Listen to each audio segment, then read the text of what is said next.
Haiti, we're officially a city now. We came a long ways from Lemon City. I'm sure the boys The whole neighborhood was like family, and we respected one another. Let them know.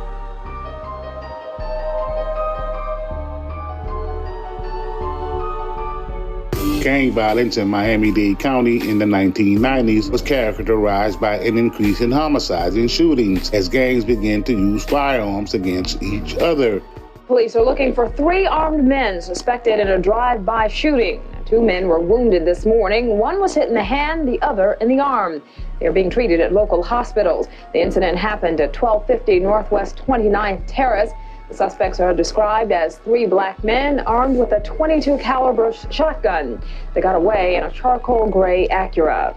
A man who was shot in Liberty City last night remains hospitalized this afternoon. The shooting happened at a housing project on 56th Street and 23rd Avenue. Police say the victim was talking to the gunman when they opened fire on him. He was shot several times and taken to Jackson Memorial Hospital, where he's listed in critical condition. Per the Miami-Dade Gang Task Force Unit, since 1991, about 256 gangs established themselves in Miami-Dade County.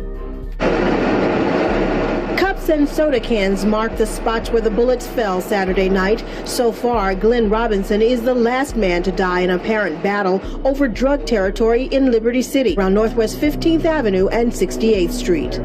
In this game here, life is cheap, but territory is very expensive. And so they don't care how many people they kill in order to secure that territory. And the body count is racking up. Robinson was the second man to die in a hail of bullets yesterday. Before that, police found Billy D. Walker slumped over the wheel of his car. More than a dozen bullets from a high-powered assault rifle ripping through the car and the man. Police believe someone wanted to send a message, a very clear message this Christmas. At least 2 men died execution style on Christmas Day. Police now believe one in retaliation for another. As of current day and time, many of those gangs have come and gone. However, the feds will report that currently over 70 of those gangs still remain active. Just blocks away from where this raid took place, the gang that was being targeted, they're called the Yellow Tape Boys, an item that is closely associated with criminal activity and, of course, police presence. They smell, boys. They moved in overnight. Miami-Dade police raiding an apartment complex, taking down one of the most dangerous gangs in South Florida. Called Yellow Tape Gang. That says it all. When do you see a yellow tape up? Aside from today, right? Typically in a crime scene, when somebody's been shot, somebody's been harmed, when there's been a robbery. So if you take a name of Yellow Tape Gang, you may as well say I'm a murderer gang. Zoe Pound emerged in the early 1990s in Miami's Little Haiti neighborhood. Initially formed to protect Haitian migrants from discrimination and violence from rival gangs, the Pound quickly became a defining force in the streets of Miami. The Pound aimed to empower its members and assert cultural identity amidst social inequalities and challenges. In 1999, the Miami-Dade Police Department cracked down on the Booby Boys, who were at the time a prominent clique out of Carroll City, Miami.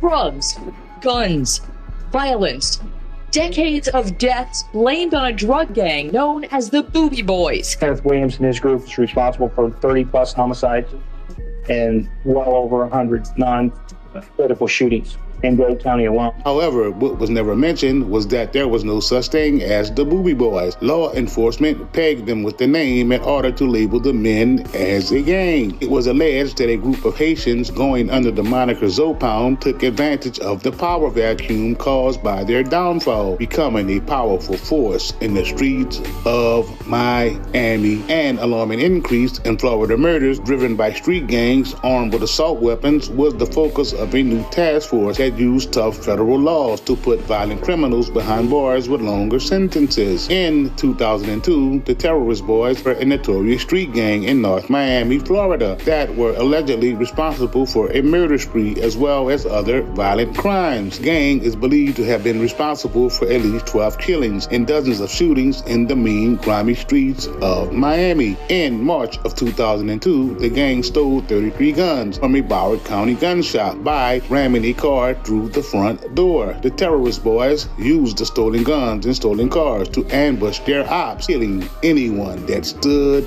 in their way, which brings us to our story. In 2002, there was a flare-up of violence between rival Haitian gangs in North Miami, but by the next year, things had quieted down. In 2006, crime was at the lowest point in 10 years. There were only 4 murders in the city. Robberies and thefts were also down. Even the first 4 months of 2007 were relatively quiet, with no murders at all. But on April the 19th of 2007, the calm ended. It seemed to some residents that the problems of the poor and more violent immigrant enclave of Little Haiti, a few miles south, had settled in North Miami. 32-year-old Frankie LaFontant, aka Solo, the brother of McCary LaFontant, aka Macazo, had a long and violent criminal record. In an unfortunate turn of events, Solo was viciously shot and killed early on a Tuesday morning as he loaded his 2 kids into a car. In or around 2001-2002, prior to his murder, Solo had just been released from federal prison on a probation violation for visa fraud. 2 years earlier, Zoe Pound had just dropped the highly anticipated album, Those Haiti Stories, in 1999, later dropping the promo single, Is It True?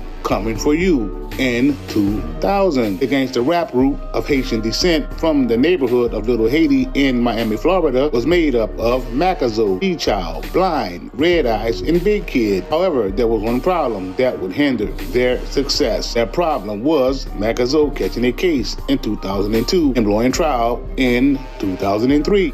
I mean, it's not a neighborhood you would want to raise your child in. I mean, it was rough on them. Minimum wage, struggling to keep food on the table, pay rent, sometime behind on rent. It was rough. Well, I mean, I had my brush in with the law, but, I ain't no saint or nothing like that, but, I'm just on another level. They label us a gang for coming together for something positive, for a movement to help the people. I mean, I know where I stand. I know I'm not a part of no gang. Meanwhile, imposters would begin to who have been claiming. Either you get down or motherfucking lay down. In 2007, Solo threw a free Macazo party on the behalf of his brother. The party was lit. Anybody who was somebody was in the building. It was at that party that Solo would confront the imposter who had been claiming to be the Pound. A physical altercation would ensue. All hell would break loose.